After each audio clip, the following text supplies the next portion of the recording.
Contrary to the rumors that you've heard, I was not born in a manger. I was actually born on Krypton and sent here to save the planet Earth. We cannot continue to rely only on our military in order to achieve the national security objectives that we've set.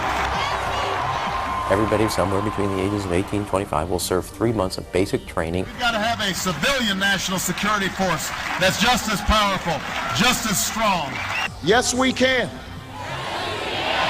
Obama's healthcare plan will include coverage of all essential medical services. Yes, we can. Obama is a cruel hoax. He works for Wall Street. He's an agent of finance capital. Where did you come up with the number $700 billion? Here's the Treasury spokeswoman's quote. It's not based on any particular data point. We just really wanted to come up with a really big number. To Democrats and Republicans who've opposed this plan, I say, step up to the plate. A few members were even told that there would be martial law in America if we voted no. Secretary Henry Paulson is no George Washington. I don't think anyone questions, Mr. Kashkari, that you're working hard. Our question is who you're working for. Obama pledged that he would resume the Security and Prosperity Partnership talks between Mexico and Canada that President Bush initiated. The old boss is starting to look a lot like the new boss. Robert Gates is going to remain on the job as defense secretary for at least a year. Plenty of sources knew about this meeting, told us and others that it was at Hillary Clinton's house, but clearly it wasn't. We've got to give them a stake in creating the kind of world order that I think all of us would like to see. We see you causing a depression so you can blow out the economy and consolidate it and bankrupt it.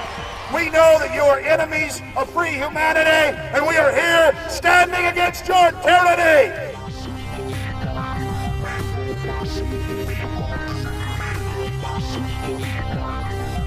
The Obama deception. The truth strikes back.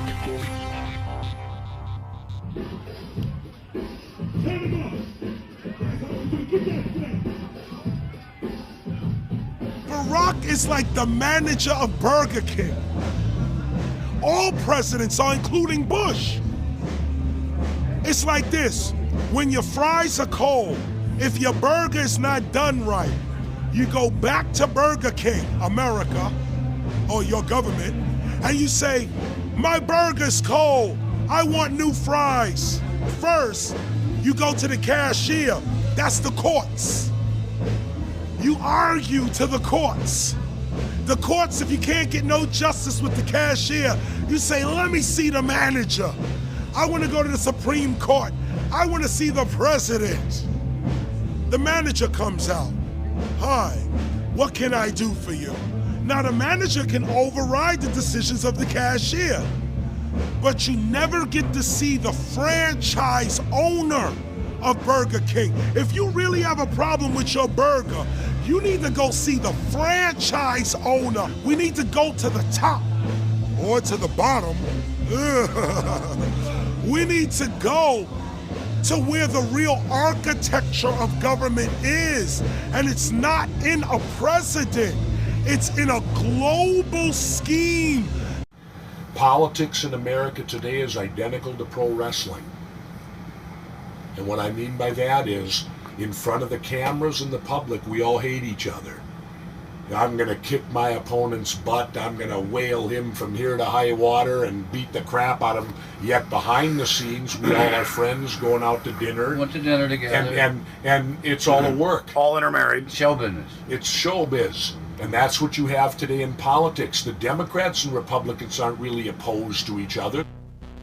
Left and right mean nothing. The only thing that counts is, are you working for Wall Street or you're trying to defend the people against the financiers? It's pretty obvious that there's some gigantic financial institutions that have been pulling the strings of politicians in this country for a long time. And just the fact that we have it set up where they can donate millions of dollars to these guys' funds, these guys' campaigns. I mean, how do we not expect it all to go bad? America in 2009 was desperate for change. The past 8 years had been a disaster. Those weapons of mass destruction got to be somewhere. Maybe under here.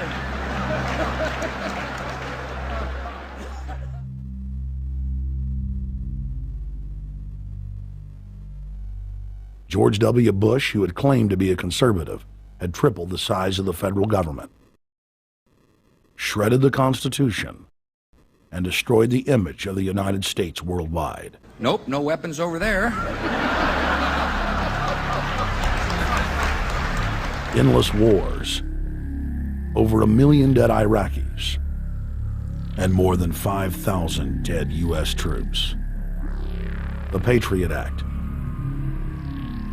warrantless domestic wiretapping and spying, the end of Posse Comitatus, the rise of the treasonous North American Union, a deepening recession sliding towards total economic collapse. These factors and other abuses had the American people in a state of panic for their future and the very existence of the United States. The elite were in trouble. The people were beginning to see through their facade, past their front man, and to the ruling elite behind the throne. For the first time in U.S. history, both parties were universally hated.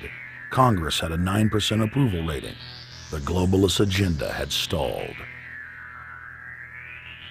And then, onto the scene came a man who promised change. Change we could all believe in. Barack H. Obama promised to end the war and bring our troops home fast. He pledged to uphold the Constitution and to stop the federal government from spying on the American people. Candidate Obama told American workers that he was going to get them out of NAFTA and GATT, and he's already breaking those promises. In this film, we will prove that Obama says one thing and does another, and that he works for the very same elite interests that Bush served, the very interest engineering the financial collapse and formation of a dictatorial world government. This film is not about left or right. It is nonpartisan. Our past documentary films are among some of the most damning indictments of George W. Bush and his administration that have ever been made. If humanity has any hope of effecting real change for the better, it will not come from the Madison Avenue false reality makers who have cast Barack Obama as the savior of the world. To alter our course from tyranny to liberty, to defeat the corrupt elite, we must get past the puppets and confront the real power structure of the planet. Now we can see a new world coming into view. A world in which there is the very real prospect of a new world order. Webster Griffin Tarpley is an accomplished geopolitical analyst and historian. Among his scholarly works are the unauthorized biographies of George Herbert Walker Bush and Barack Hussein Obama. Since Bush the elder made his speech at the United Nations back in September of 1990 talking about the New World Order, I think I've become confused about what's actually going on in the world. The New World Order is a more palatable name for the Anglo-American world empire. It's the planetary domination of London, New York, Washington over the rest of the world. It's hard to get people to join that or think they have a part in it if you call it the Anglo-American world empire. If you call it the New World Order, then people in India or someplace like that or the European Union might think, well, there's something in that for us too. But that's not what it is. It's the Anglo-American New World Order. It's really the old world order. It's the British Empire morphing into the American Empire. The U.S.-British world empire is what you're going to get. Combines of powerful men have always battled with each other over the levers of power. Gerald Celente is recognized as one of the world's foremost trends forecasters and is the founder of the Trends Research Institute. People that are knowledgeable know that the fight that this country has been waging since its inception is for the central bankers not to take over the country. And that's why people like Andrew Jackson were elected. And that's why people revere people like Thomas Jefferson and others. The takeover has happened, and it's a corporate takeover. Agents of the Bank of England attempted to assassinate President Andrew Jackson on multiple occasions because of his resistance against a private central bank being set up in the United States. And it was something that Abraham Lincoln warned. And this is, by the way, why I believe he was assassinated. This is the Lincoln quote. "The money powers prey upon the nation in times of peace and conspire against it in times of adversity. It is more despotic than monarchy, more insolent than autocracy, more selfish than bureaucracy. I see in the near future a crisis approaching that unnerves me and causes me to tremble for the safety of my country. Corporations have been enthroned. An era of corruption will follow, and the money power of the country will endeavor to prolong its reign by working upon the prejudices of the people until the wealth is aggregated in a few hands and the republic is destroyed. Wall Street has killed Main Street." So I know how unpopular it is to be seen as helping banks right now, especially when everyone is suffering in part from their bad decisions. I promise you, I get it. Up until about the Kennedy assassination and the beginning of the war in Vietnam, the United States is a very powerful engine for world progress. It's the assassinations, the Kennedy assassination, and the others in the 1960s, the beginning of the Vietnam War, and the beginning of the absolute domination of the Wall Street Group over every other interest. Nobody else counts except the Wall Street money masters. That has now made the United States into no longer a force for progress, but something very different, often a force for destruction in the world. The military-industrial complex has taken over the country along with the Wall Street gang. If you look also at the people that Obama has put on his appointments list, it's all Wall Street. It's government of Wall Street, by Wall Street, and for Wall Street. There's nobody from heavy industry. There's nobody from the auto sector, nobody from Silicon Valley, nobody from big oil, nobody from defense, no labor, no women, no retirees, no small business, nothing. It's pure Wall Street. The only people who have a voice in Obama's councils are Wall Street finance oligarchs. That's all there is. Nobody else counts for anything under Obama. It's the most extreme Wall Street administration we've ever had. Before his death, President Woodrow Wilson apologized to the public, regretting that he had been deceived by a group of international bankers and the country's financial system had fallen into their iron grip via the Federal Reserve Act of 1913. Whether sought or unsought by the military-industrial complex, the potential for the disastrous rise of misplaced power exists and will persist. Dwight D. Eisenhower, he warned the people that the military-industrial complex was taking over the country. Only 3 years after leaving office, President Eisenhower's prophetic warning concerning the threat posed to our system of government by the military-industrial complex came to pass. President John F. Kennedy had enraged the entire elite network. Now, Kennedy was brought in as somebody who was expected to be a puppet. It was thought that his pro-Nazi father, Joseph P. Kennedy, the bootlegger, the speculator, would guarantee that Kennedy would be obedient to the establishment.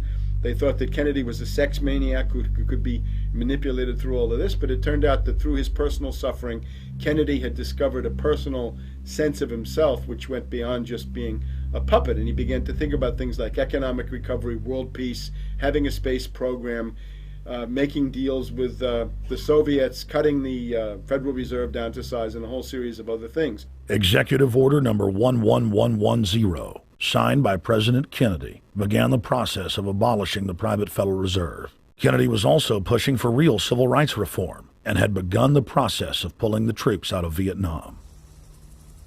The last time you had an actual president was Kennedy. The oligarchs took swift and decisive action. When John Kennedy attempted to take the government back from the robber barons, he was brutally murdered. The message to future U.S. presidents and leaders across the world was clear: do as you're told or die. John Fitzgerald Kennedy was the last true president of the United States. And until the globalists are removed from power, we will never have another real one. The other thing about the American presidency you've got to remember is that this is a puppet post. It's automatically going to be a puppet post. The idea that Obama is somebody who's going to come in and exercise real authority when he's obviously been chosen and given everything that he's got by these financiers. Presidents are now little more than corporate pitchmen who take all the political heat, while the controllers remain in the shadows, safe from public scrutiny. Hip-hop icon KRS-One is not just known for selling millions of albums. He has led a tireless crusade against youth violence and has been a strong voice for human rights. If they controlled it before, what makes you think they're not controlling it now? The country was on a verge of revolution. They threw a black man up. Now we like this. They give him the money, they give him the bundling, they give him vote fraud, they give him the media whores, they give him goons, they even have elected officials making threats to put people in jail if they criticize Obama in public. All of this is the mark of a puppet. And that means that he is a puppet, actually more of a puppet than anybody else, more of a puppet than Mrs. Clinton would have been, even more of a puppet than McCain. He's the maximum puppet that we've had certainly since Jimmy Carter. They put a black face on the New World Order, and now we all happy. KRS ain't buying it. In the real executive power structure, the president serves the military-industrial complex. It's self-owned by the international bankers. If there's a revolution, the population just throws out the prime minister or president. The elite stays in power because the public is never aware of who the real enemy is. In Evian, France in 1991, standing before the Bilderberg Group, the apex of the world government power structure, David Rockefeller defined the New World Order as a system of world government serving the international banking elite. For decades, the banker-owned media would attack anyone who dared to warn the public that a dictatorial world government was being constructed right under their nose, and that national sovereignty was being deliberately destroyed. And now, after years of denial, the media and the elite themselves are proudly announcing that not only is world government real, but is the answer to the financial crisis that they carefully engineered. Suddenly, the Wall Street Journal tells us that the North American Union is here, and that getting rid of the dollar for a common currency with Canada and Mexico is good. The Financial Times of London, published by a member of the Bilderberg Group, crowed that a dictatorial world government had been kept in the shadows for our own good, and that it was now time for it to emerge from behind the curtains of national security. White House Chief of Staff Rahm Emanuel stated on record that they can't let this crisis go to waste. You never want a serious crisis to go to waste. And what I mean by that, it's an opportunity to do things that you think you could not do before. And Henry Kissinger, who gave Barack Obama his first job out of college, told national television that the economic collapse was a great opportunity to bring in the New World Order. He went on to say that Barack Obama was the perfect person to sell it to the world. But he can give a new impetus to American foreign policy, partly because the reception of him is so extraordinary around the world. I think his task will be to develop an overall strategy for America in this period when really a new world order can be created. It's a great opportunity. It isn't just a crisis. In June of 2006, our team traveled to Ottawa, Canada, to gather intelligence on the shadow government's agenda for the coming years. I think that's the Queen. Investigative journalist and best-selling author Daniel Estulin had been tracking the Bilderberg Group for more than 16 years. His moles inside Bilderberg informed him that the elite were planning to first run the price of gas up to $150 a barrel, unimaginable in 2006. He also reported that after suckering the middle class back into the stock market, the group was going to implode the subprime mortgage market and destroy public confidence. Well, one of the things that we're getting from this morning's conference was about the energy crisis, the price of oil. The afternoon conference, which started about 4 o'clock, 4:30, they were talking about one of the American delegates, I wasn't told who exactly it was talking about the the concern that the American citizens have had with the housing prices going down, so they're not investing that money. So what they needed to do is they needed to create the illusion that everything is going well. So what they're going to do over the next year and a half is to bring the market back up to 1998, 1999 levels. They're going to get all the suckers to invest whatever little money they have left over, and that's when they're going to make the economy bottom drop out. They need to destroy the economy because as we're running out of oil, when people don't travel, at least that's what they're saying, when people don't travel, when people don't have money, they don't travel, they don't spend any money, which means you don't waste a lot of oil and natural gas. That's the afternoon's So how does conversation. this source, I mean, just ballpark, I mean, so you have this source, is it? Well, actually, there are two people who are members of the Bilderberg Club. It's actual members that are... They're members of the Bilderberg Club who for years and years and years have been going and participating in all the conversations, and they've always been dead on, always. And last year they said the oil prices are going to go up to 150. At the time it was 39, went up to 76, basically doubled. If it doubles again, it's going to be back to where these people If they attack Iran, it will at 150. Year after year, Estelin and other reporters like Jim Tucker are able to report on future events with stunning accuracy, all because they know the agenda of the Bilderberg Group. The Bilderberg Group sits at the top of the world power structure. 125 of the richest and most influential individuals on the globe make up its membership. From Istanbul, Turkey to Chantilly, Virginia, we have tracked the elusive Bilderberg Group. Bilderberg always insist on a media blackout. By June of 2008, we had already figured out that Barack Obama was the elite's puppet of choice. The national media claimed that during the weekend the Bilderberg Group was scheduled to meet, that Obama had speaking engagements set for Chicago and the Midwest. We knew better. In a classic bait and switch, the Obama campaign told the press corps to get on Obama's campaign plane, and that Obama would join them on the flight to Chicago. Campaign staff then slammed the door shut. The fawning press had been shanghaied as Obama's campaign aircraft lifted off without Obama. Robert, why were we not told about this meeting and that the senator wouldn't be on our flight until the doors were shut and we were about to taxi to take off? Again, we had a desire, Senator Obama had a desire to do some meetings. Others had a desire to meet with him tonight in a private way, and that's what we're doing. We set up these meetings. They're being done tonight. Again, Is there more than one meeting? Is there more than one person with whom? I'm not going to get into all the details of the meetings. I don't know that I've got a ton more different answers for all of your questions. Obama wasn't going to Chicago. He had a meeting to attend, a secret meeting.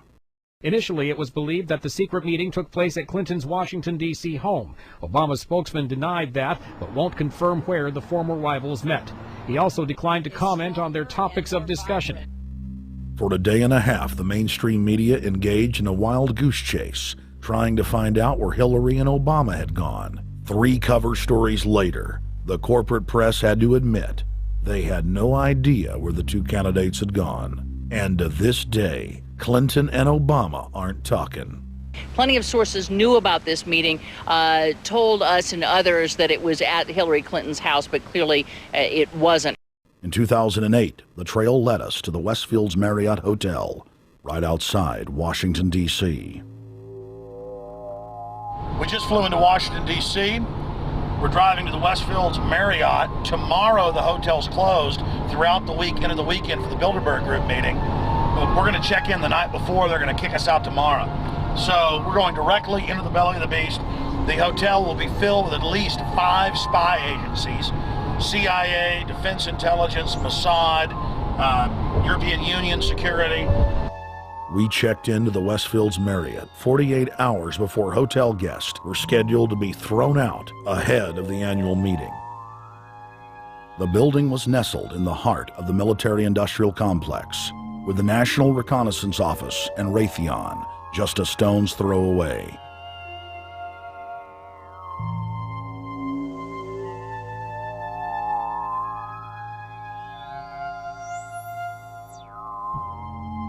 The plan tonight is to try to not get arrested, dodge the security, get in there, get some footage of the elite arriving in the morning, because some arrive before they officially lock it down, and then getting out of the building.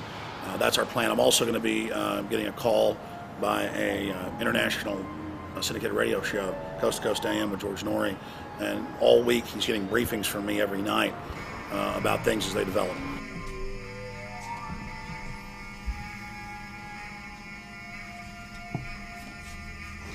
George, we're sitting here in the room. As the phone rings with your producer, Tom Danheiser, to put me on, the fire alarm goes off. So everybody is exiting the building. I know this is a setup. They timed it exactly when this happened. Open the door. I want them to hear the fire alarm. Open the door. I want people to hear this live to the 16 million people listening.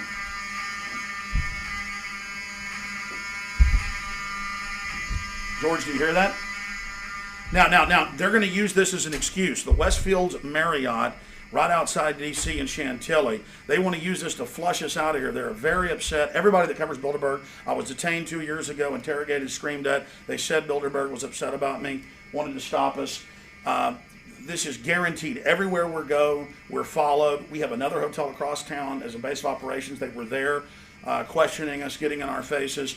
We're being followed everywhere. I need everybody's support right now. I pray to God they don't try to set me up. They may have tried to concoct this as some way to say, look, they didn't leave during a fire drill, assessing me knowing I would stay and do the interview. But again, the moment the phone rang with Tom Danheiser, the moment the phone rang, the guys answered it, I'm standing there, the alarm goes off. It's going off right now. The guests are exiting the hotel out there. Of course, there's no fire. This is just absolutely insane. I noticed, too, that there was over 100 security people here today, but tonight we got back and it was a total ghost town, and this is what's insane. We have a security guy walk up to us 30 minutes ago, about 25 minutes ago, before this happened, and said, "What are you guys doing?" We said, "We're just walking around checking out the artwork in the hotel," which we actually were admiring it, but we were also going around getting some footage. And they said, "Well, no cameras allowed." We said, "Fine." And then he said, "Yeah, we had somebody do a fire alarm a few weeks ago, and me and Rob, my camera guy, were on. Why is he telling us about a fire alarm?" I forgot that part, George. These bastards have done this. I don't know how. They're planning to try to set us up or something, but this is incredible. We are here in the middle of this right now, George.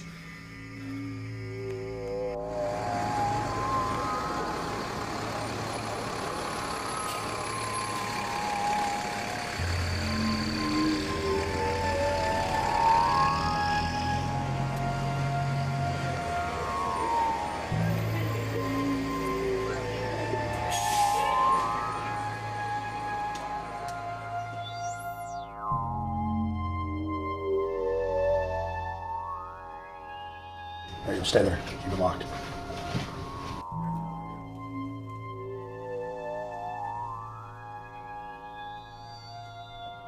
Let's go.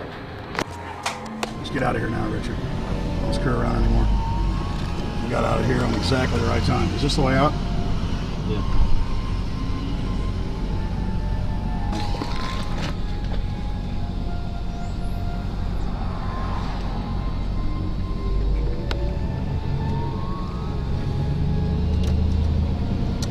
Car right behind us.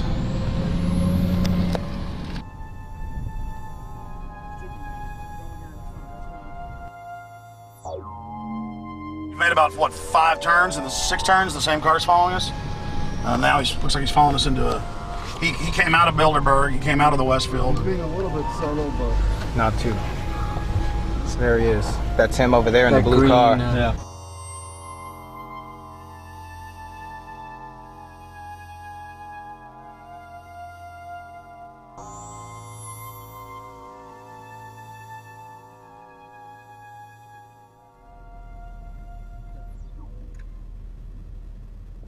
We're headed back to the Marriott here in Chantilly, Virginia, the scene of Bilderberg 2008. We successfully infiltrated the last day and a half inside, got out with some great stuff. We've been tailed, and now we're going back to cover the dignitaries, the elitists, as they arrive. And right now is the prime time for them to start arriving for the next 3-4 hours. We took about a 30-minute break. I'm sure we missed a few, but it doesn't matter. Because we've got scores of people that just organically are listeners, info warriors that are out here taking action.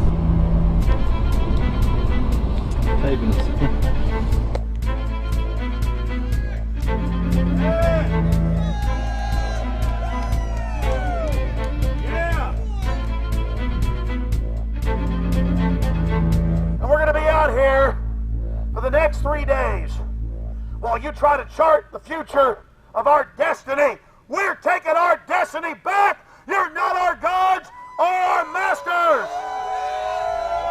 We witnessed at least 7 convoys of armed Secret Service entering the Westfield's Marriott, and internal sources confirmed that both candidates did attend at least one meeting inside the conference. While the Bilderberg Group was 100% successful in 2008 at keeping their name out of the mainstream media, they did not fare as well when it came to the exploding independent press. During the entire 2-day event, anti-New World Order protesters and alternative media encircled the hotel. You are being exposed everywhere! From David Rockefeller, from John Edwards, from Bill Clinton. Your game of secrecy is over! You're gonna pay! Get him at the close, you piece of trash! This is Bernanke, man! Bernanke, you're going down!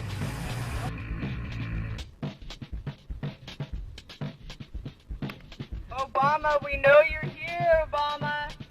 You cleared your schedule for the next 3 days. We know you're in Virginia. Arch criminals! New World Order scum! We are not your slave scum! Brave Americans came from all over the United States and bullhorned the main conference hall at close range as the global power brokers schemed inside. You are criminals!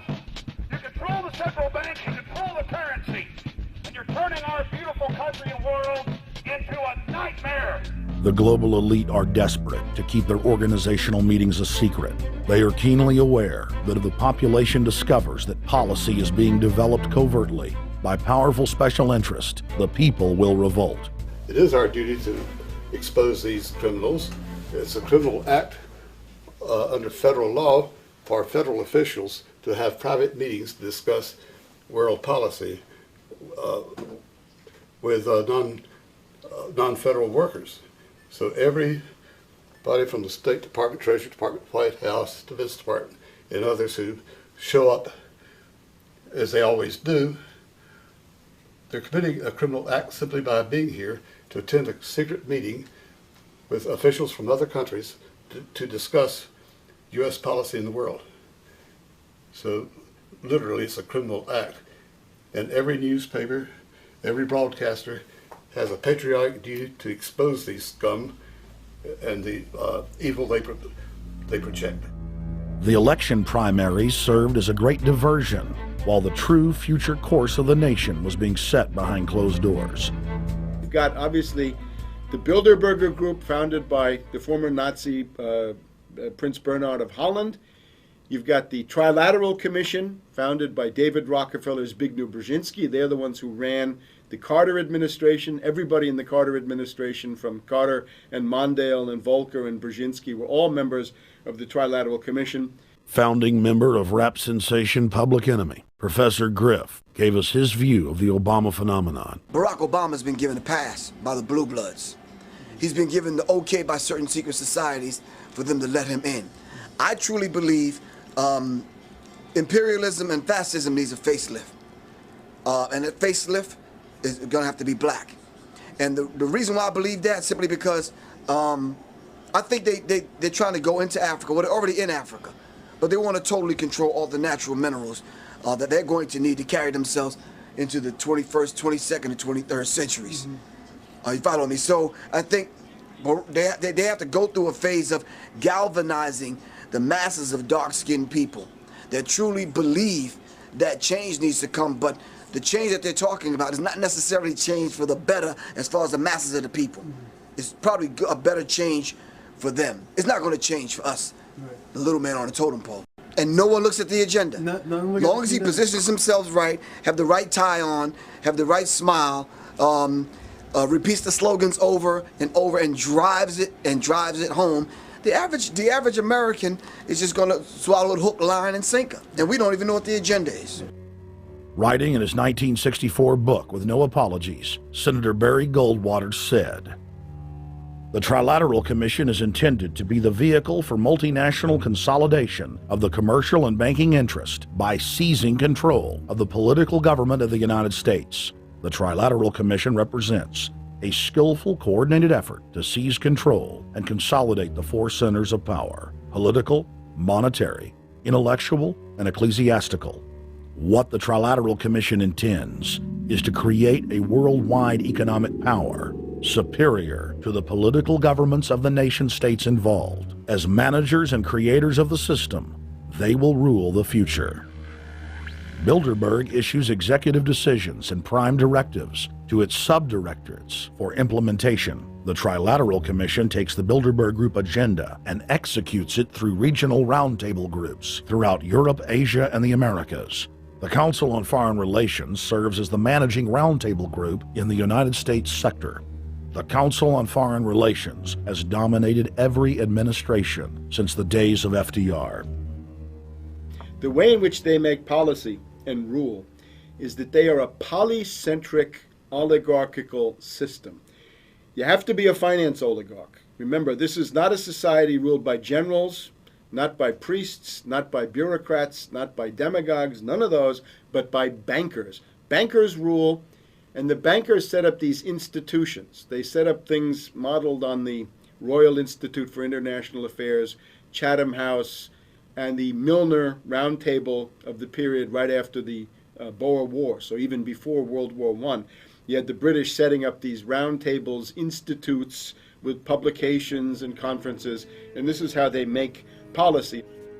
Upon Obama's inauguration, members of the Bilderberg Group, Trilateral Commission, and CFR flooded into every position of power in the executive branch, replacing Trilateral Commission and CFR members who previously filled the positions during the Bush administration.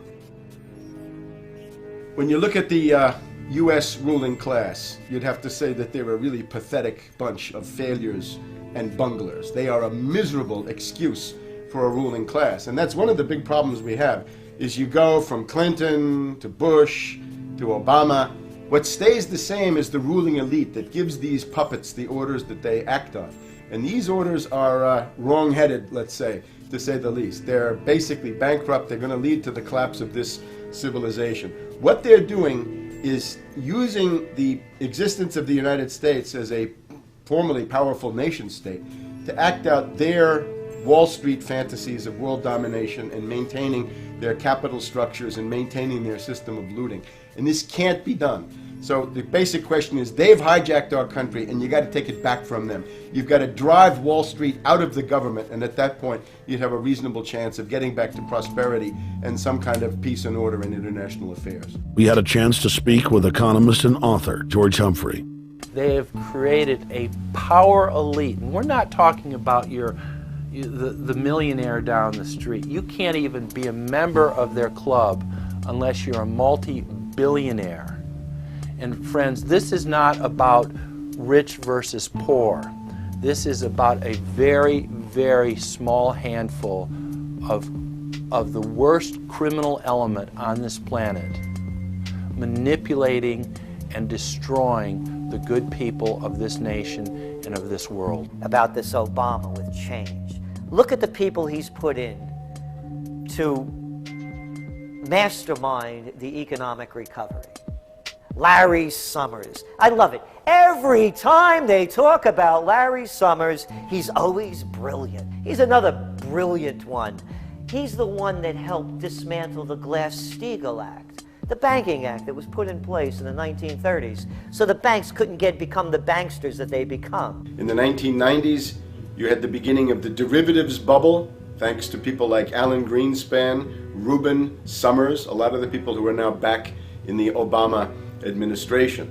And the derivatives, I think, are the centerpiece of this entire problem today. These are the same people. Geithner from the Treasury Department. Could you imagine that?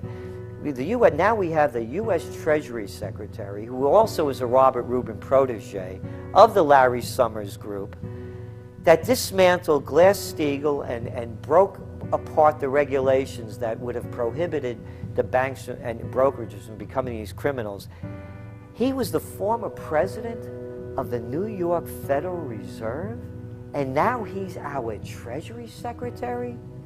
And as we all know, the Federal Reserve is as federal as Federal Express. It's a private bank. And now we've put this guy in charge of it? I mean, Wall Street has hijacked Washington in broad daylight. Every single one of his appointments support the status quo. Every one of his appointments are there to screw the American people. Every single one of his appointments are people who are working to bring down the Republic and the Constitution of this country. Secretary of the Treasury, Timothy Geithner, Bilderberg Group and Trilateral Commission member. Secretary of State, Hillary Clinton, is a Bilderberg and CFR member. She is also married to Trilateral Commission member William Jefferson Clinton. Ambassador to the United Nations, Susan Rice, Trilateral Commission. National Security Advisor General James L. Jones, Bilderberg, Trilateral Commission, and CFR. Deputy National Security Advisor Thomas Donnellan, Trilateral Commission, CFR.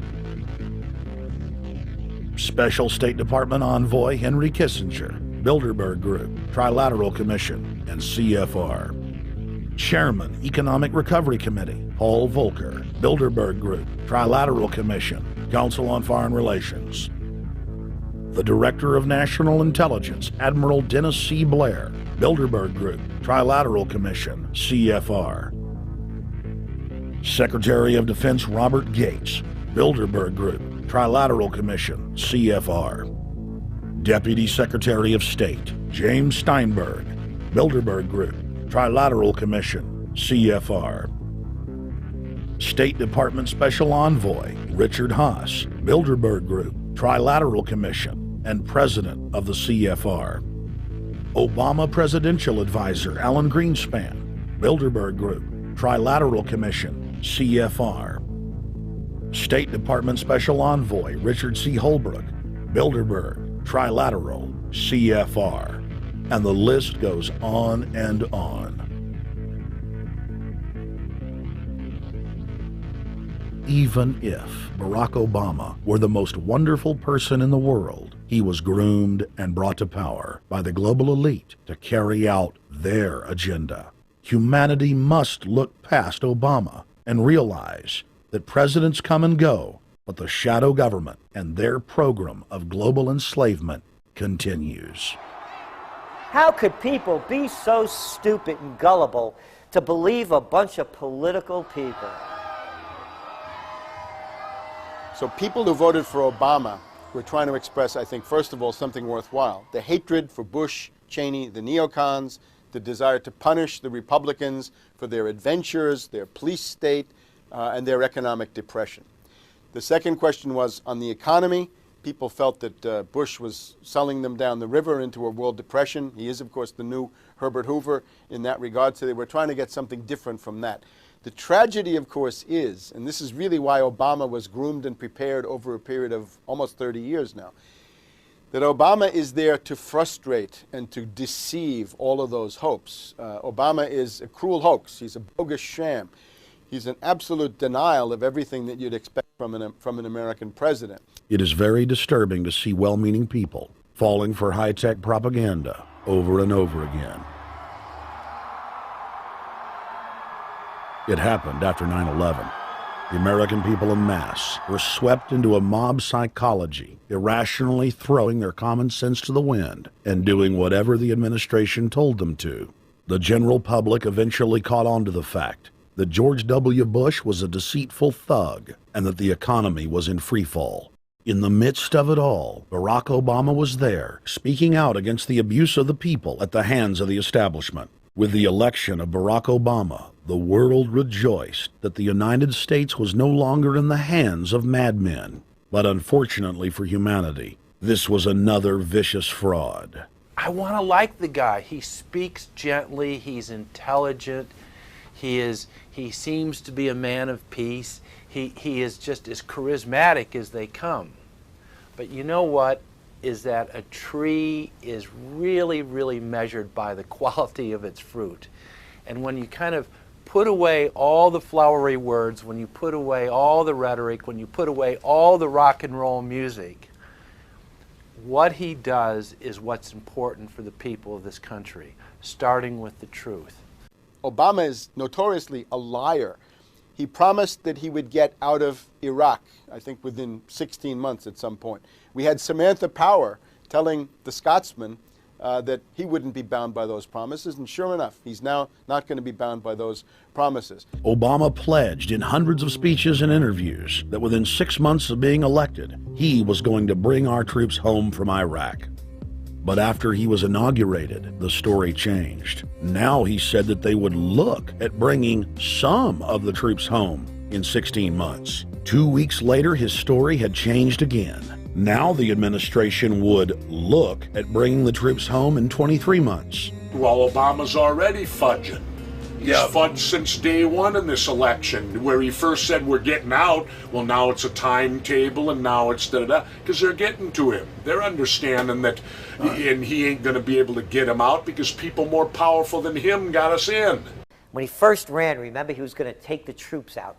I get in there, troops come home. Day one. There is no military solution in Iraq, and there never was. I will begin to remove our troops from Iraq immediately. And then that went to 16 months. And now he's going to add, they're saying, another 30,000 or more troops to Afghanistan. Next, he sent 30,000 more Marines to Afghanistan, doubling the total number of forces in the crosshairs. Barack then announced that he was going to move missile systems into Eastern Europe to encircle Russia. But after all, what should we expect after he kept Bush's Secretary of Defense Robert Gates? The outcome of this policy is if you're constantly meddling near the Russian borders with these fascist creeps, IMF NATO agents like Yushchenko of Ukraine or Saakashvili or Georgia, or these Kaczynski twins in Poland, or various collections of people in Latvia, Lithuania, Estonia, you're tied to these gangsters, and if they decide to start a war, that rapidly escalates into thermonuclear World War III. This is worse than the neocons. Bush and Cheney never got as far as Brzezinski, Soros, and the other people running Obama. Barack Obama swore that he would vote to repeal the Patriot Act, but then he voted for its reauthorization. Obama decried the Bush administration's illegal warrantless wiretapping of the American people. Then he voted to legalize it. Obama pledged that he would filibuster any attempt to give retroactive immunity to the telephone companies, the telecom companies, except he then turned around and voted for that bill. Most people don't know, for example, that he voted to reinstate the Patriot Act and more government wiretapping. Candidate Obama told desperate factory workers in speech after speech that he was going to renegotiate NAFTA and GATT to make it more fair for American workers. It is absolutely true that NAFTA was a mistake. But then his campaign was caught sending out memos to top corporate leaders, telling them not to worry and that it was just campaign rhetoric. We had Obama saying, you know, I'm against free trade. I don't like NAFTA and all those free trade sellouts. We had Austin Goolsbee going to the Canadian diplomats and saying, don't mind him. He's just popping off. That's just election era rhetoric. Doesn't mean anything. Presidential candidate Barack Obama was publicly criticizing the North American Free Trade Agreement in a bid for votes, but privately telling Canadian officials not to worry about it. He said that he was going to bring us peace in the Middle East. He said that he was going to bring us transparency and a balanced economy. He said that he was going to not have lobbyists. He said he was going to clean up government. He said he was going to work for the environment. And point by point by point, within the first month of his inauguration, he has lied and deceived and cheated the American people. The people of the United States and the world were filled with hope that Obama was the real deal when in his first week in office he signed an executive order supposedly closing Guantanamo Bay and other secret prisons. Then the press actually had a chance to read the executive order and were shocked to find that the executive order only said that Obama was thinking about closing Guantanamo in a year. But worst of all, the executive order continued the practice of rendition, which the LA Times called secret abductions. They don't know. They think that he's signed off immediately on closing Guantanamo, but he's allowing prisoners now to be taken to foreign countries and not knowing where they're sending them and to be tortured in foreign countries. They don't know that they kept that provision in there. Obama is now continuing the practice of secret arrest, secret prisons, and most importantly, indefinite detention without trial. When a British High Court said that it was preparing to release secret British and U.S. torture orders that prove that the Bush administration was ordering personnel to systematically abuse detainees, Barack Obama threatened to cut off all U.S. intelligence ties to England. To add insult to injury, he stated that the program was important to national security, not only endorsing Bush's crimes, but continuing them. Obama voted for a reinstatement of the Patriot Act. And by his early deeds already, again, as we saw with the issues of retention, he's willing to send people that have been charged with nothing to be tortured to so-called get the truth out of them. If the makers of this film attempted to cover all of Obama's lies, this documentary would never be released because there are new ones every day. So in the interest of time, we're going to cover one more big one. Barack and his handlers made the cornerstone of his campaign, keeping lobbyists and donors out of his administration. Within hours of being elected, Obama did a 180 and filled the White House and federal government with lobbyists and donors at all levels. Obama picked William Lynn, the top lobbyist for Raytheon, to fill the #2 position at the Department of Defense. Timothy Geithner, former president of the private Federal Reserve Bank of New York, was picked by Obama to be Secretary of the Treasury. Geithner promptly crammed the Treasury Department full of lobbyists, like his Chief of Staff, Mark Patterson, formerly the top lobbyist at Goldman Sachs. Obama appointed top lobbyist to the Saudi royal family, George Mitchell, as the lead Middle Eastern envoy. Obama appointed the king of Wall Street lobbyists, Leon Panetta, to head up the CIA. Obama tapped Tom Daschle, top lobbyist for healthcare firms, to run the Department of Health and Human Services, and the list goes on and on. Then, 3 weeks into his administration, Obama launched a new lie, more outrageous than the previous. With Academy Award-level conviction, he said that he was upset about the banker bailout, which his own Chief of Staff, Rahm Emanuel, another former Wall Street executive, had engineered. Obama said that he had signed an executive order capping the CEO's salaries of those who had taken the bailout money. There was just 2 problems. All the major banks and brokerage firms were exempt, and the new order only dealt with any future bailouts. And those were to be on the honor system. What gets people upset, and rightfully so, are executives being rewarded for failure. AIG, Bank of America, and Citigroup, which have received billions in bailout money, don't fall under this plan. Only banks negotiating future agreements with the government will be restricted. But this appears to be built on an honor system, and White House Press Secretary Robert Gibbs had a hard time explaining how enforcement would work. Well, let me get, I will get clarification from Treasury on that. Generally speaking, this is already the biggest liar and the biggest disappointment that we've seen in recent history. And again, qualitatively beyond the rather low standards set by Bush the Elder and Clinton in terms of delivering on promises. Bottom line, Obama is a fantastic actor and an even better liar. His track record is clear. He has done the opposite of everything he told the people he would do. They'll make up one lie after another. And if you believe these people, knock yourself out. I don't believe a word they say.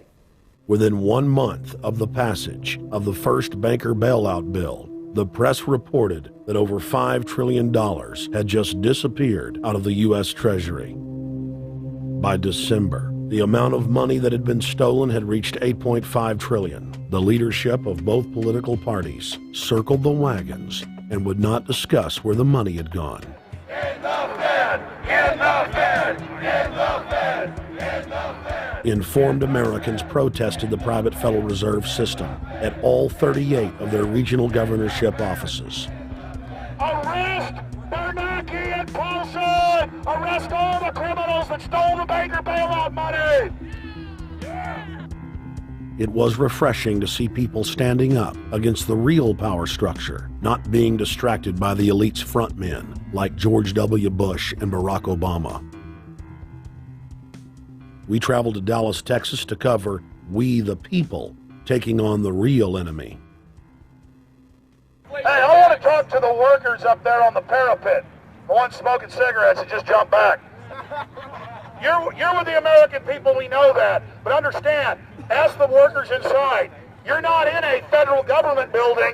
You're in a private Federal Reserve that uses that name as a fraud. That'd be like if my first name was Federal Reserve Jones. I'm still not the federal government. I'm not a federal agency.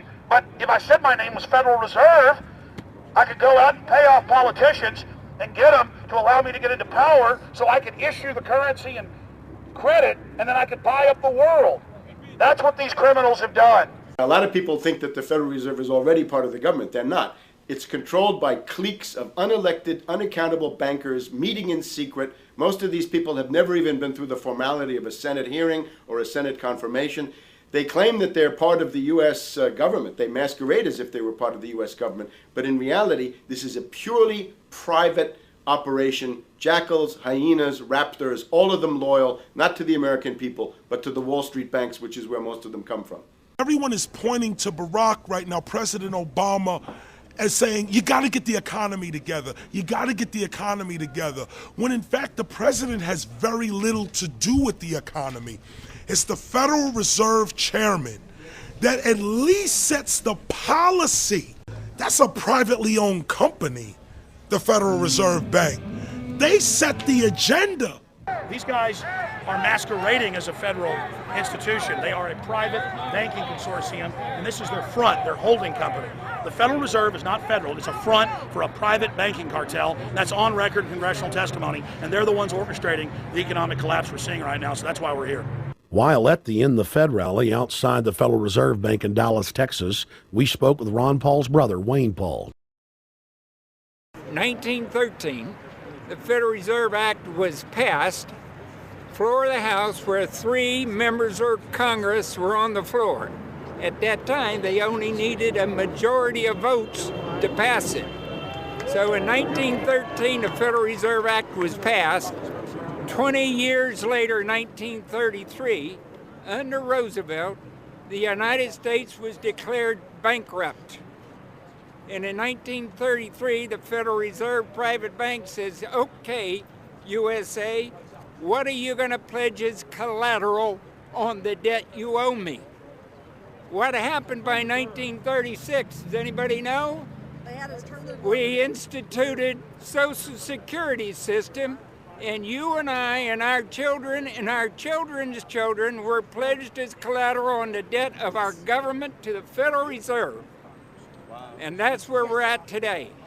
It took 20 years to make this country bankrupt, and since then, our government has operated under emergency powers of our government. It is not the president that makes the decision in this country. It's the Secretary of Treasury who turns around and is put in there by the Federal Reserve to manage the bankruptcy. We've been in bankruptcy ever since. So to print $700 billion and to give it away, how do they get away with it? The manager of the bankruptcy is told by the Federal Reserve this is the way to go. That's where we're at today. Yes, we should point out, Congressman Ron Paul now has a huge amount of sponsors for a bill in the House of Representatives to abolish the private Federal Reserve crime syndicate. In 1913, the money power of the country was taken away from the people. By constitutional privilege, it belongs with the Congress, but it was given up in the Federal Reserve Act. The Federal Reserve is no more federal than Federal Express, but yet it has the power to determine the direction of use of money in our economy. If we could take that power back and put the Federal Reserve under Treasury, we start to be in a position of being able to control monetary policy on behalf of the United States people. The Federal Reserve is totally private, and Alan Greenspan 2 weeks ago on PBS on Lair NewsHour said on record that they are above the law, the Congress, the President, everyone. No court can do anything. We run America. What is the proper relationship, what should be the proper relationship between a chairman of the Fed and a president of the United States? Well, first of all, the Federal Reserve is an independent agency, and that means basically that there is no other agency of government which can overrule actions that we take. So long as that is in place and there is no evidence that the administration or the Congress or anybody else is requesting that we do things other than what we think is the appropriate thing, then what the relationships are don't frankly matter. Notice what Greenspan is saying. Greenspan is saying the Federal Reserve is beyond the law. And in reality, they are in practice beyond the law. Nobody, as far as I know, has ever audited the Federal Reserve. One of the first things we ought to do when we nationalize the Fed is go in there and find out the audit. Who stole money? Who engaged in corruption? There's a whole series of people going back to Volcker, to Greenspan, to Bernanke, and so forth. Think of the arrogance of private group of banks that have bankrupted the nation by design so they can repo the country. A private group of banks that loaned us our own money back are telling us they're above the law. You are not above the law, criminals. No one is above the law. No one is above the law, and the private Federal Reserve sure as hell isn't either. Since the founding of the Federal Reserve back under Woodrow Wilson, the Federal Reserve has struck out 3 times. They didn't stop the crash of 1929. They didn't stop the banking panic of 1932, 1933. And now they are the cause of the derivatives crisis because they're the ones who inflicted derivatives on the world with Alan Greenspan. Instead of our economy being about goods and services and real products and manufacturing, it's all about these guys, the private Federal Reserve that masquerades as a government entity who controls the issuance of currency and credit. They're the ones that have cut off the liquidity in the market. They told us have a debt-based economy. Then they cut it off once they get us under their thumb and implode the economy so they can consolidate it. And that's what they're doing right now. I mean, it's in their own documents, it's in their own statements. They claim, give us unlimited power, give us trillions of dollars of the banker bailout bill that's already $5 trillion, not $850 billion as they say. And we'll get the economy going, but they're hoarding the money and buying up other banks that aren't part of the Federal Reserve, buying up insurance companies, buying up roads, infrastructures, media empires, defense contractors. What the banks do is they implode an economy by cutting off credit, and then once things really fall to a low, and they know the low because then they buy everything up and start then putting more money back into the economy, and then they build it back up. So they build us up and then shear us, build us up and shear us. And they're getting ready. All over the world, they're always shearing some country, imploding it. Comes out in their own IMF and World Bank documents. That's just the foreign arm of the same cartel. And these are the people who claim to be the saviors of the economy, the people who have created every important crisis in the past 100 years, the Federal Reserve. So it's illegal, it's unconstitutional, and it's a failure. And I think the failure is what everybody can see right now. Yeah, what they do is they make you think Clinton's evil in running things. Then, oh, Bush will save us. And then, oh, Bush was evil. Now we'll be saved by Barack Obama, but he's just a puppet. But as we get deeper into this phase, when they implode the economy, they have all the money and all the control. But they also like to pose as the savior. So Obama is meant to be the savior during the Depression, and he'll save us with a 1 million person, he said, is bigger than our military, domestic spy force, a 3 million person environmental spy force. So giving people these jobs to be government bureaucrats and spies to go out and manage the other 290-something million Americans. And so this is classical fascism. The communists also do it. Any vertically integrated command and control authoritarian system does this. So they're openly following what the same group of banks did in Germany, Russia. It's in the Communist Manifesto to have a private central bank, because the private central bankers actually wrote the ideas that they had Marx and Engels put out. People go, well, why would the banks want communism? It doesn't exist. They rape us, they consolidate us, they put us into work brigades, they make us slaves, and they say it's a people's paradise. Look at it, boy, you're really doing good. And then they transfer all the wealth of the nation offshore. The globalists are outside all the nations. That gives them safety, and they play countries off against each other. And so that's what we're facing and dealing with. And so they're bringing in classical, hardcore tyranny in the U.S., but we have the internet, we've grown our numbers, the alternative media's exploded. That's why they're trying to move in to shut down and regulate and tax the web, but it's too late for them. They're playing in the 19th century, 20th century rules. It's the 21st century, the century of resistance to tyranny. And so it's going to be one hell of a fight with the people and free humanity on one side and the New World Order on the other. And every one of you out there counts, needs to be involved in this fight like nothing you've been involved with before, because this is life and death. Everything depends on exposing these people. Everything depends on showing the people that this is the New World Order, this is the criminals.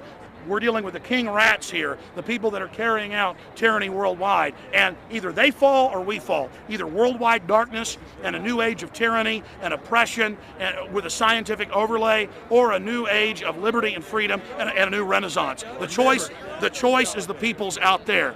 Okay, we can tell you what's going on. You can check it out for yourself and find out it's true. But don't wait. Investigate now. Get involved now. Go out there and reach out now. We don't have time. If you're looking for the solution, look in the mirror.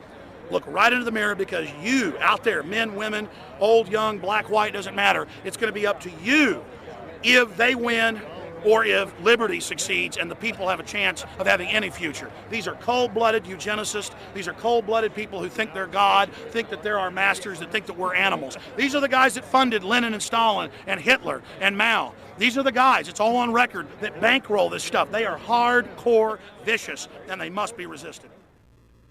You're watching the Obama deception. We're going to go right back to the film in just a minute. But I wanted to take some time out in the middle of the film to encourage all of you that are watching it online right now to go to Infowars.com and purchase a high-quality DVD of the film. Or you can go to PrisonPlanet.tv and download a high-quality DivX version to burn to disc or DVD to give to your friends, your family, your neighbor, and your community.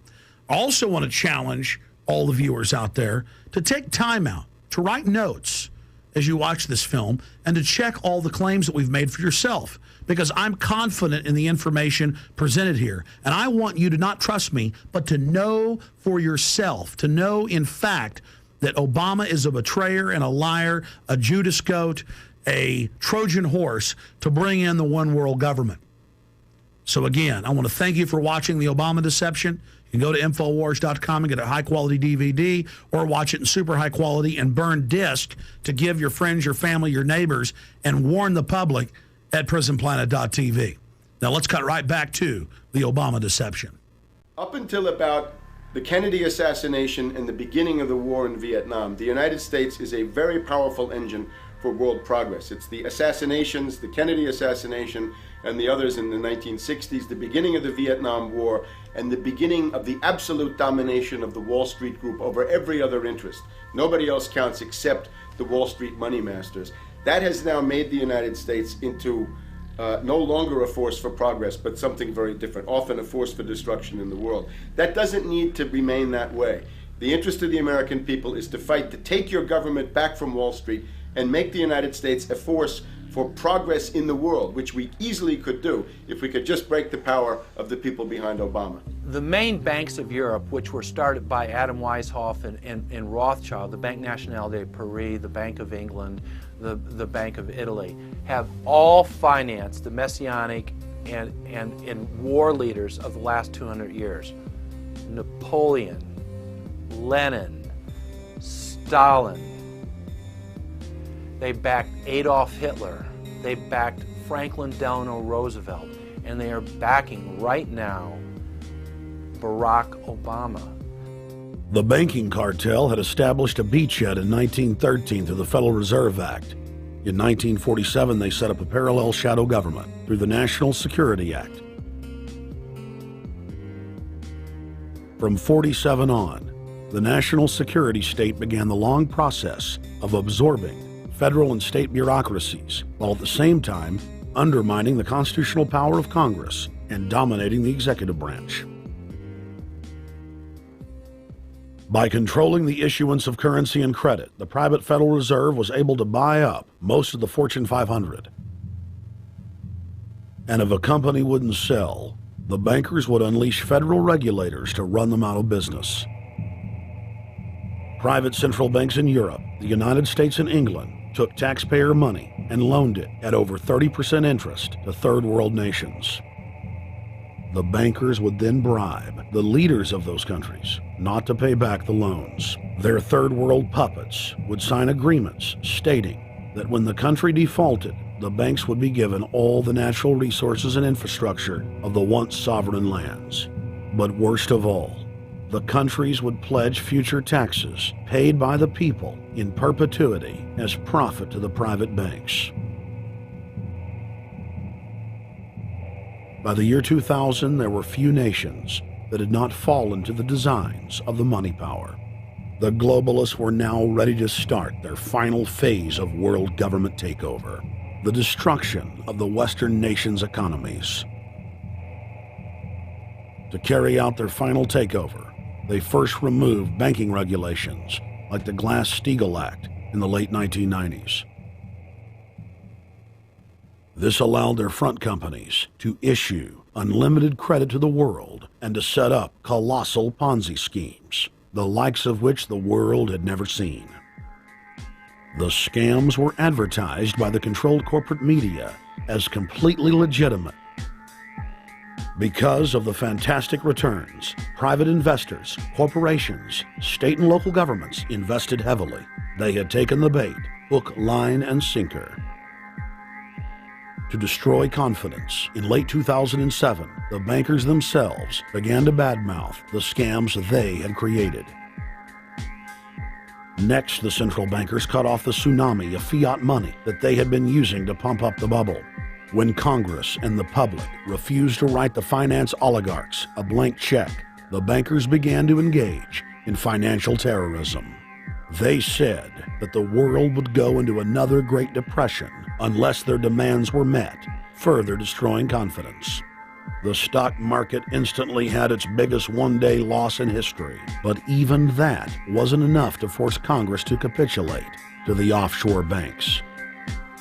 Senator Inhofe of Oklahoma and Congressman Brad Sherman of California, amongst others, told the world that the entire Congress had been threatened with martial law by the White House and the Treasury Department if they didn't pass the so-called banker bailout bill. The only way they can pass this bill is by creating and sustaining a panic atmosphere. That atmosphere is not justified.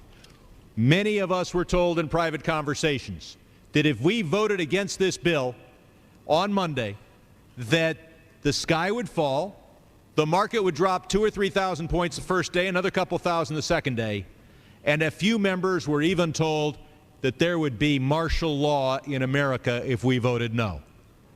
That's what I call fear-mongering. Unjustified. The final version of the bill was kept secret from the Congress until minutes before the vote on October 3, 2008. The Federal Reserve had promised total transparency, that every dime would be accounted for. To Democrats and Republicans who've opposed this plan, I say, step up to the plate. Let's do what's right for the country at this time, because the time to act is now. To prevent the possibility of a crisis turning into a catastrophe. After its passage, the public learned with horror that the bill was really a financial coup d'etat by Wall Street. The bill didn't just give $700 billion to the banks. It was a blank check. And as of February 2009, $9.7 trillion has disappeared into a black hole. Within 24 hours of its passage, Secretary of Treasury Henry Paulson said they were no longer going to use the money to unfreeze the mortgage market by buying bad debt. We went to Congress. Illiquid assets look like the way to go. As the situation worsened, the facts change. I will never apologize for changing an approach or strategy when the facts change. Paulson has, in the meantime, admitted that the subprime mortgage crisis is not the cause, really, of the breakdown of the entire world banking system and the bankruptcy of most of the banks in London and in in Wall Street. He said, oh, we're going to buy up toxic assets, but we're not going to worry about subprime mortgages. What he's talking about is derivatives. Derivatives are the center of the crisis. He went on to say that where the money was going was a secret. I believe that banking institutions are more dangerous to our liberties than standing armies. If the American people ever allow private banks to control the issuance of their currency, first by inflation, then by deflation, the banks and corporations that will grow up around the banks will deprive the people of all property until their children wake up homeless on the continent their fathers conquered. The issuing power should be taken from the banks and restored to the people, to whom it properly belongs. Thomas Jefferson, 3rd President of the United States. Secretary Paulson came in with the Vice President and Fed Chairman Bernanke and made all these assurances that there was absolutely a critical, immediate need to get rid of the corrosive derivative products, you know, all the different names for this, you know, ubiquitous, you know, sub-S retraded credit default swap, blah, blah, blah, blah. Okay? But they talked about them as though they knew what the hell they were. You got the money and you immediately said, what items, what auction? Now, the Treasury just basically cut that out of the bill. And what we have here is a situation where banks are hoarding the money that they're getting from the TARP. They're using the money to purchase other banks. And all of a sudden, the Treasury sent a signal to the banks, forget about it. We're going to give you the money that you want, and you do what you want with it. Unless you direct it specifically, it's not going to happen. I don't think anyone questions, Mr. Kashkari, that you're working hard. Our question is who you're working for. Throughout its passage, President Bush and Senator Obama worked in tandem to get Congress to pass the bill without even having time to read it, despite the fact that in major polls, 98% of the American people were against the bill. The leadership in both parties were for it. And I really want to commend Barack Obama, because as we were involved in the this and that and different provisions of the bill to persuade people, he really gave them confidence that this was the right decision for the American people, even though it wasn't, in our view, a great bill for them to vote on. I want to take a particular moment to also thank an individual who's not here, and that is Barack Obama, who made numerous calls not only to all of us, but to members of our caucus, and helped us gather the votes on the Democratic side to pass this legislation. Bank heads then bragged to the press that they were hoarding the bailout money and using it to buy up smaller, healthy banks and insurance companies. Their plan was working like a charm. Next, the central bankers loaned the federal government back $787 billion of our own money at interest for President Obama's so-called stimulus package. And just like the banker bailout, Congress was given less than an hour to read the 1,070-page-plus stimulus bill. Barack Obama, who had pledged on the campaign trail to wait 5 days before a bill could be voted on so that the Congress and the people could have a chance to read it, said that the stimulus was too important and it had to be passed before anybody could see it or read it, or the crisis would turn into a catastrophe. Doing little or nothing at all will result in even greater deficits, even greater job loss, even greater loss of income, and even greater loss of confidence.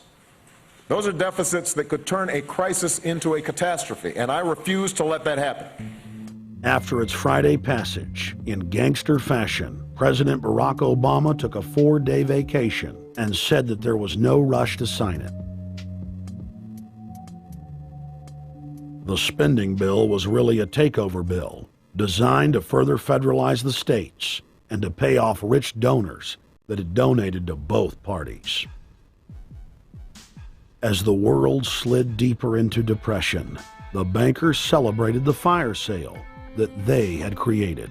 I believe the phrase burdens of the office is overstated. Yes, can I? Why me? Oh, the burdens, you know. Why did the financial collapse have to happen on my watch? It's just pathetic, isn't it? Self-pity. And I don't believe President-elect Obama will be full of self-pity. With their access to unlimited fiat capital, they could now buy up sectors of the world economy not already controlled by them. For over a century, the Anglo-American establishment had worked to bring the world system to this point. Artificially engineered global bankruptcy. In an address before the Trilateral Commission in June of 1991, David Rockefeller laid out the elite's ultimate goal. The supranational sovereignty of an intellectual elite and world bankers is surely preferable to the national autodetermination practiced in the last centuries. Now that the bankers were holding the world hostage, they issued their ultimatum.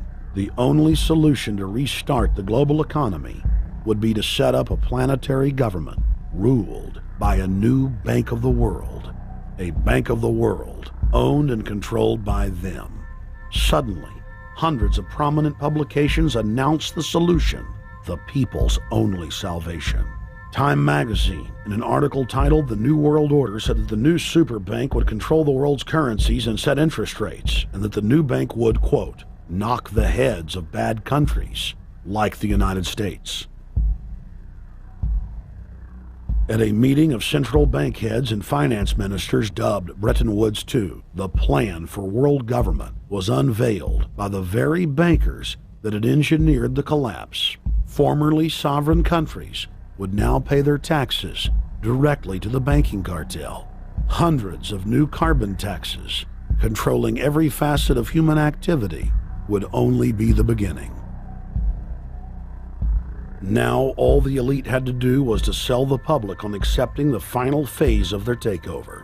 And it's Obama's job to sucker the public into standing down so the bankers' agenda can move forward unhindered. Never before in U.S. history has the media gotten behind a president like they are behind Obama. The press has pulled out all the stops, bestowing a crown of infallibility upon Obama as the savior of the people. The elite are betting everything they've got on Obama's charisma and hoping that he can sell the world on their program of tyranny. Yes, there have been differences between America and Europe. No doubt there will be differences in the future. But the burdens of global citizenship continue to bind us together. A change of leadership in Washington will not lift this burden. In this new century, Americans and Europeans alike will be required to do more, not less. Partnership and cooperation among nations is not a choice. It is the only way. We've got to give them a stake in creating the kind of world order that I think all of us would like to see. In truth, Obama is not simply continuing George W. Bush's policies. He is radically expanding them. I thank President Bush for his service to our nation. This film has documented the painful fact that Barack Obama's agenda is the complete opposite of what he has claimed it to be. Now we will reveal what Barack Obama and his controllers' true agenda is. Number one, bring the United States under the complete regulatory control of a private offshore superbank known as the Bank of the World. More than 100 new taxes are now being developed under the umbrella of curbing greenhouse gases. The new taxes will be paid directly to the private bank consortium. At the producer level, taxes will be paid on farm animals' flatulence. At the consumer level, there will be carbon taxes on all forms of meat, beef, poultry, pork, and fish. All cars will be fitted with satellite tracking boxes that will tax driving by the mile. And an added tax will be placed on all fossil fuels, including motor oil and natural gas. All plastic products will have a carbon tax added. Outdoor space heaters and fireplaces are to be taxed. All electricity produced by coal-powered plants will be taxed. Under the cap-and-trade system, citizens will be forced to pay taxes on thousands of products to private cap-and-trade services owned by Al Gore and other elitists. There will be taxes on light bulbs, water, trash pickup, air travel, train travel, bus, ship, medicine, steel production, mining, clothing, laundry, asphalt are just a few of the new taxes to be levied. But to truly transform our economy, to protect our security and save our planet from the ravages of climate change, we need to ultimately make clean, renewable energy the profitable kind of energy. So I ask this Congress to send me legislation that places a market-based cap on carbon pollution and drives the production of more renewable energy in America. That's what we need. The notion of anthropogenic global warming is a fraud. In other words, the idea that the planet is getting warmer and that human activity is somehow responsible is a pseudo-scientific fraud. It's a big lie. It's a monstrosity. Remember the Nazis, they had race science, race hygiene. They said Aryan blood is different from any other kind of blood. This was, of course, idiocy, a fantastic piece of nonsense. Today, we've got something similar. Global warming caused by human activity, and the answer to that is carbon tax plus cap and trade, according to the wishes of Al Gore, Prince Charles, and basically the entire world banking community, the world oligarchy. What they're trying to do with that is to perpetuate the current system where bankers rule the world, financiers rule the world, and the rest of us get the crumbs from the table. But remember, if you try to put on cap and trade and a global warming carbon tax with the idea that you're going to save the polar bears, what you're going to do is destroy human society. You're going to cause genocide on a massive scale. The deaths will be measured in the hundreds of millions and indeed in the billions. Just the idea of global warming means that there'll be no development for Africa, no development for the poorer parts of Southeast Asia, and no world economic recovery of any kind ever in our entire lifetime. So it's important to expose and fight the pseudo-scientific fraud of global warming. One more point about this. You don't need a climatologist to know that this stuff is a fraud. I'm a historian. I can tell you, in the last 1,000 years, we had a period of very warm temperatures called the medieval warm period, where all kinds of grapes and semi-tropical stuff was growing very far into the northern hemisphere. That was about 1100, 1200. It happened to correspond with an all-time maximum of sunspots. Right now, we can say that we're going into another maximum period where there'll be some warming, but we're well within the limits of the medieval warm period. About 1600 to 1650, there was an ice age in northern Europe. The North Sea was filled with ice. The German and Dutch ports and the English ports were filled with ice. That corresponds to an all-time minimum of sunspot activity, the Spörer minimum and the Maunder minimum. So this has largely got to do with solar activity. We can see that other planets, not just the Earth, are warming slightly as a result of increased solar activity. But we're well within the minimum. So what the oligarchs claim to be an open and shut scientific case is a piece of pseudo-scientific nonsense, and it should be rejected. Number 2, the social engineers are fully aware that the Obama craze will wear off quickly. So they are racing to put in place the most oppressive police state control grid in human history. 20,000 battle-hardened regular Army troops are now being deployed to patrol the streets of the United States. FEMA is now building giant camps in every region of the country, and the Congress has introduced bills like the National Emergency Centers Act, H.R. 645, which merges local governments and the police under federal control. And as we all know that have watched these things, they're ready for the riots. With these detention centers that are being opened up around the country, with state police training for riot control in the event of economic calamity and food riots, they know what's going on and they're prepared for it. So people better also prepare for it themselves. Anyone that's not prepared for what's going to happen, they deserve what they get, because there's enough information out there pointing to the problems, and they should take all precautionary actions. Next, Obama ordered the Defense Department to issue DoD Directive 1404.10, establishing a 1 million person civilian army under his control. Simultaneously, Obama launched USAService.org.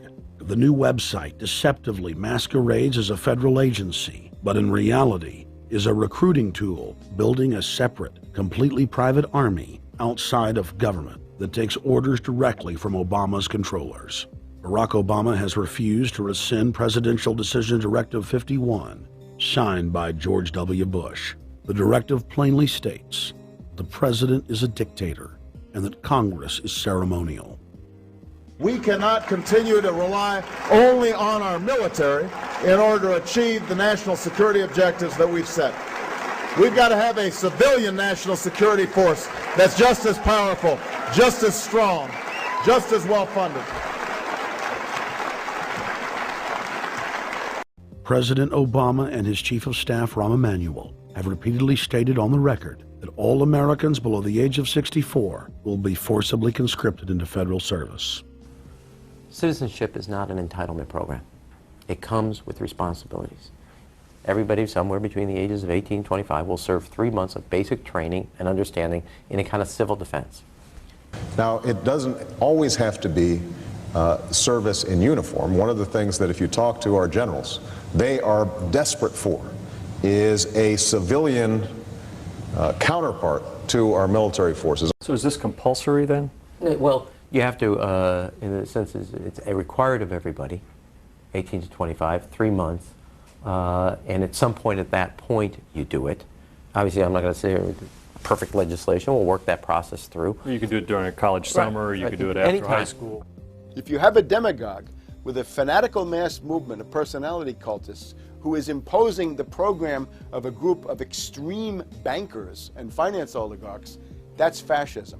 Obama's transition site, change.gov, proclaimed that middle school and high school students will be forced to serve the federal government. Fascism is gutter up, streets up, hooligans, thugs, fervently idealistic students, swarming adolescents, just the kind of thing you see around Obama. The way you get a population to enslave itself when the police and the army are no longer enough to do that. So I think that's if you're a left liberal, it's time to open your eyes to that. All young Americans between the ages of 18 and 24 will be conscripted into a paramilitary domestic security force. If Obama has his way, adults and seniors will also be forced into other forms of service for the betterment of the homeland. Number 3, disarming the American people. Obama operatives in the Congress have introduced more than 10 bills that would end the Second Amendment as we know it. H.R. 1022 would allow the new Attorney General Eric Holder the dictatorial power to ban any gun he wishes at will. In 2008, before the Supreme Court, in the D.C. gun ban case, District of Columbia versus Heller, Holder argued for the complete disarmament of the American people and that only the military should own firearms. H.R. 257 would ban all youth shooting sports, including YMCA and Youth Olympic shooting clubs. H.R. 45 would force all gun owners to undergo federal psychological screening, registration, and testing to keep their firearms. White House Chief of Staff Rahm Emanuel has proposed the extrajudicial banning of any American on the fraudulent no-fly list from owning any firearm. That is, if you are on the no-fly list because you are known as maybe a possible terrorist, you cannot buy a handgun in America. Over 25,000 Americans are added each month to the no-fly list, which numbers over 1 million people who have not been charged or convicted of any crime. It's a case of mistaken identity for a 5-year-old boy from Normandy Park. He had trouble boarding a plane because someone with his same name is wanted by the federal government. King 5's Mimi Jung is live at SeaTac Airport to explain. Mimi. Lori, it's hard to believe that a 5-year-old could be considered a threat, but that's exactly what happened here at SeaTac last week when Matthew Gardner showed up for a flight to LAX. Then they fly on charter. As 5-year-olds go, Matthew Gardner is about as harmless as you can get. But when he and his mom checked in for their flight at SeaTac last week, Matthew was considered the criminal. If you're on that no-fly list, your access to the right to bear arms is canceled because you're not part of the American family. You don't deserve that right. There is no right for you if you're on that terrorist list. And even though this Matthew Gardner is only in kindergarten, TSA workers still conducted a full-blown search. They searched all of our belongings. They took everything apart piece by piece. Nadia Counter says it wasn't easy being treated as a possible threat to national security. I picked up my child to give him a hug and tell him, it's okay, we're doing fine. And they reported to me that I was not allowed to touch him. He was a security risk, and they had to re-search me to make sure that I had not obtained any materials from him. Number 4, massive restrictions on the First Amendment guarantee of free speech. The President, Congress, and the FCC have announced plans to not only curtail speech on talk radio and newspapers, but to also regulate speech on the internet through the Orwellian-named Fairness Doctrine. The Obama machine is also pressuring Congress to pass draconian hate speech laws that will eviscerate the First Amendment. Number 5, they plan to further federalize health care so that the government can dictate what kind of care citizens receive. Modeled after the British system, this includes rationing care and restricting what procedures the handicapped and elderly are eligible for. Number 6, Obama is already pushing to expand the Department of Defense budget and to station more U.S. troops overseas to encircle Russia, China, Iran, as well as setting up bases in Africa under the pretext of humanitarian aid, and dominate and occupy Africa through AFRICOM. So we're taking your phone call, seeing what you think of Barack H. Obama. Is he a Judas goat? Is he a front man? Is he a betrayer? Let's go to Anthony in Georgia. Anthony, what's your take on Barack Obama? They put the face of Barack Obama as part of their public relations because it's like in the old folk tales about vampires. A vampire cannot force his way into somebody's house. It's against some kind of metaphysical law. So the vampire has to persuade the resident of the household to open the door and invite him in. So they're going to look at the peephole at Barack Obama, which looks like them and appears to be on their side. They're going to say, okay, here's my ally. Let me open the door and let me let this person in. And then Barack Obama is just, of course, a front man for the American empire, where he's going to have the entire U.S. Navy, the entire U.S. Army, and the entire U.S. Marines under AFRICOM command. And, of course, he's going to turn it into a new Iraq, and he's going to turn it into a new Afghanistan. Every operation that you see going on in Iraq and Afghanistan is going to propagate to the poor countries of Africa. And well, sir, I agree with you. They're looking to the people. They see a handsome, smiling African face. He's all, hey, I'm from Kenya. And then it's a total bait and switch. But it's the same thing here in the United States where they would get sellout Native American chiefs to sell out their people. This is the oldest trick in the book. And he can also pacify the most downtrodden minority groups in the United States. And he's saying, hey, get ready for sacrifice. Get ready to lose your standard of living. They're like, yay, I love Obama. They could never get away with this with a John McCain. Obama basically does a couple of things. One is, again, this idea, kick the Chinese out of Africa. Kick them out of Sudan where they get oil. Kick them out of Zimbabwe where they get raw materials. Start a civil war in Congo, another big source of raw materials. Al-Qaeda, an arm of the U.S. intelligence community, is now active in Algeria, Tunisia, Morocco. You've got a destabilization going on in Kenya around Odinga. That's Obama's cousin. This is a guy who has two children. They're Obama's niece and, nephew in a broad sense. And one of them is named Raul, and the other one is named Winnie, after Winnie Mandela, who did the necklacing and political assassinations in South Africa. So this Odinga is essentially a CIA destabilizing operation in Kenya, and he's got a Odinga Islamic Alliance to crush the Christians in Kenya, but this also reaches into Ethiopia, it reaches into Uganda, Congo, Tanzania, and a whole bunch of other countries in that region. So all of Africa is a battlefield in flames between the U.S. and the Chinese, with Obama leading the charge to kick the Chinese out for geopolitical reasons. Number 7, radically expand federal control over family farms and ranches through the Animal ID and Premises ID system. Number 8, accelerate the merger of the United States with Canada and Mexico under the Security and Prosperity Partnership. He is also accelerating the transfer of remaining federal authority to unelected quasi-governmental bodies like the World Trade Organization. Number 9, Obama must convincingly play the part of the president and convince the people of the United States that the buck actually stops with him. This is critical to the globalist master plan, because in 4 to 8 years, Obama must take the blame, as Bush did, for the New World Order's horrific agenda.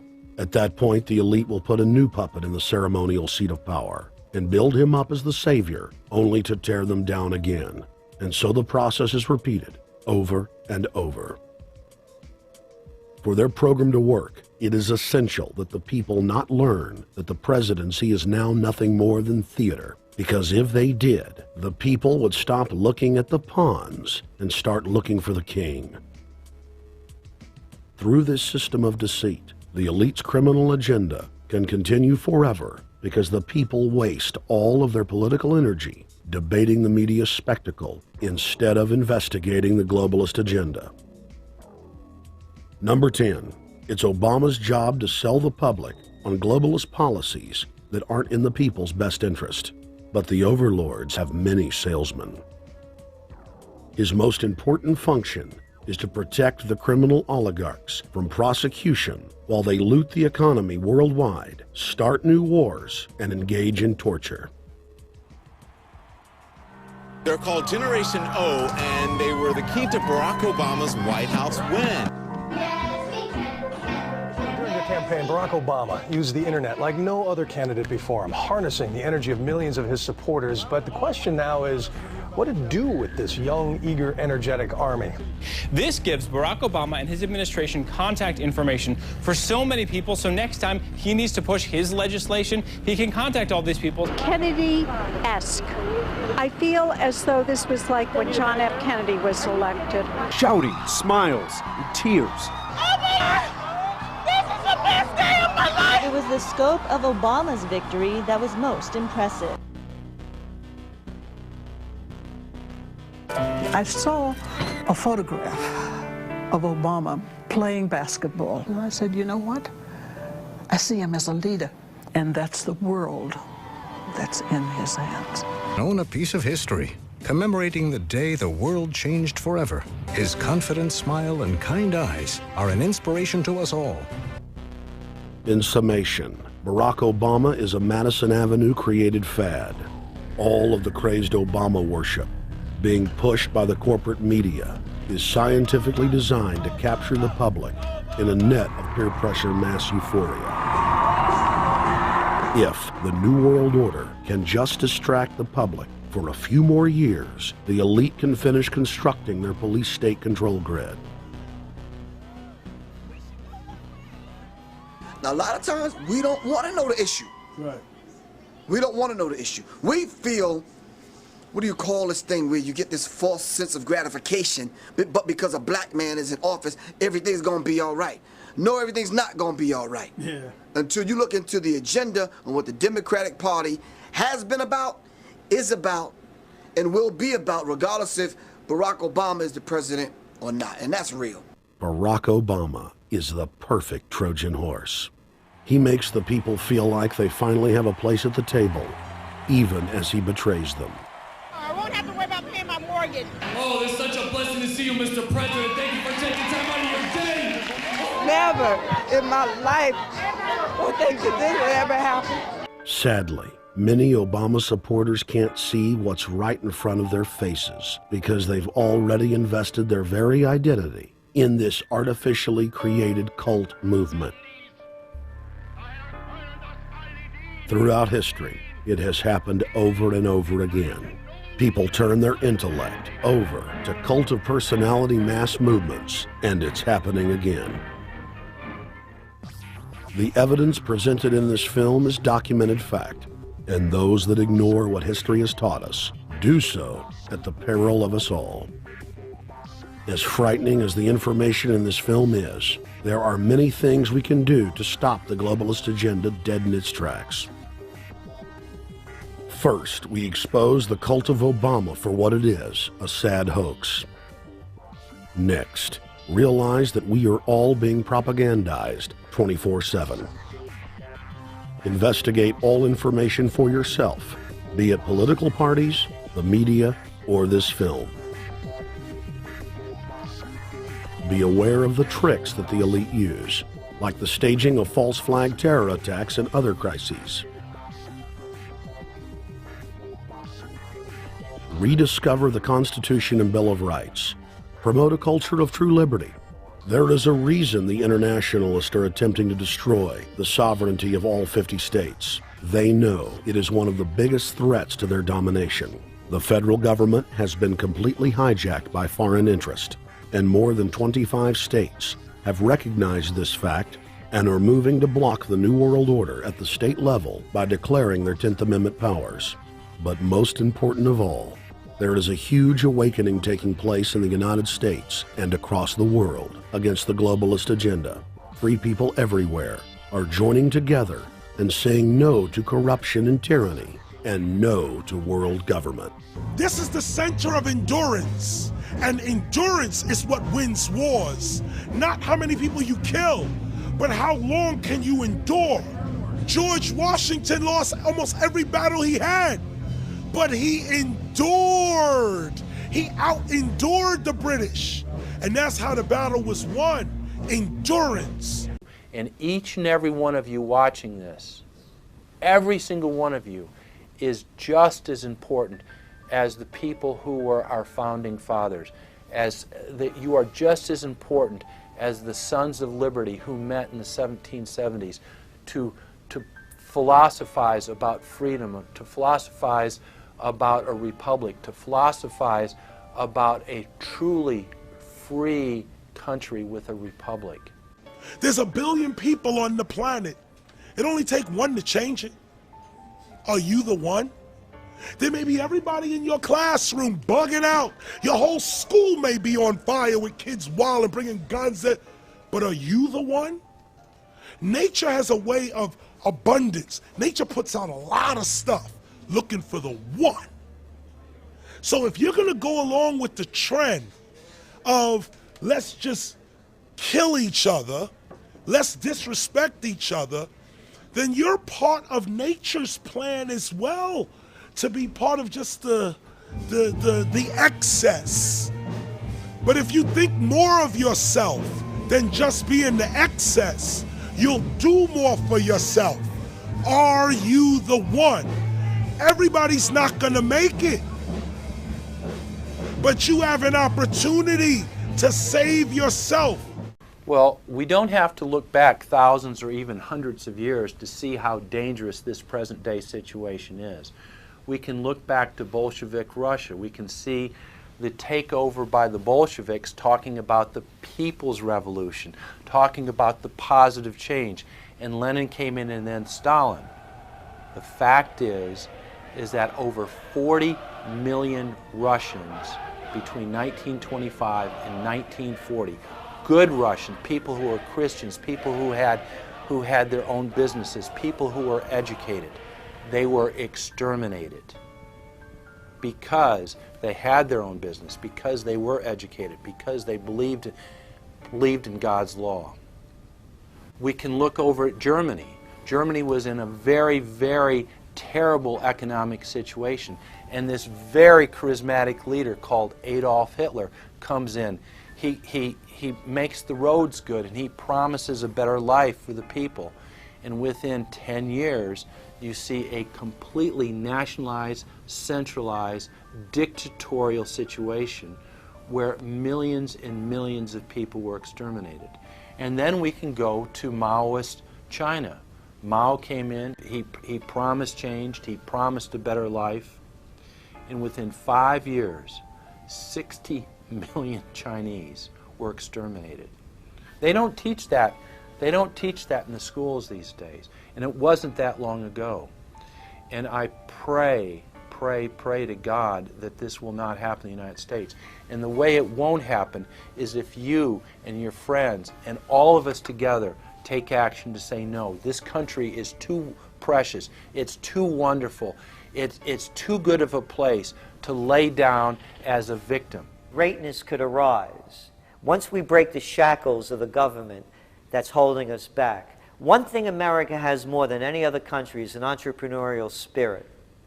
One thing we have more than any other country is the ability to be innovators. You know, if I was born in Italy, I wouldn't be the trend forecaster I am today because I would have been locked into a culture of thinking one way. We have that freedom of expression and freedom of thought that could free us to create greatness again if Big Brother doesn't come down on us harder. Humankind is at a historic crossroads. The forces of globalism are marching towards absolute despotism. Look in the mirror, count the cost, and decide, are you going to let history repeat itself? Or will you stand tall with freedom lovers everywhere and stop the completion of a world dictatorship?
Thank you for watching The Obama Deception. I want to challenge all of you out there who are shocked by this film to take time out to research the claims of this documentary so that you will discover that we've told you the truth and that, frankly, it's far worse than we could even present here in the limited time we had. And once you find out the claims in this film are true, I want to ask you to do the only thing you can do. Spread the word. Warn your friends and family, your neighbors, about this deception, about this betrayal. We have to warn the people that Barack Obama, despite his fancy teleprompters and his silver tongue, is nothing more than a New World Order frontman, a pitchman, selling you tyranny. Please get the high-quality DVD at Infowars.com. Make copies of it. Get it out to people. Wake them up. Let them know the threat. Let them know what the New World Order and the global banking system is doing. Download high-quality copies at prisonplanet.tv. Whatever you do, get the truth out to the people. Because as Thomas Jefferson said, all that evil men and tyrants need to flourish is that good men and women do nothing. So we cannot stand here idle while this treason is taking place, while this betrayal is unfolding.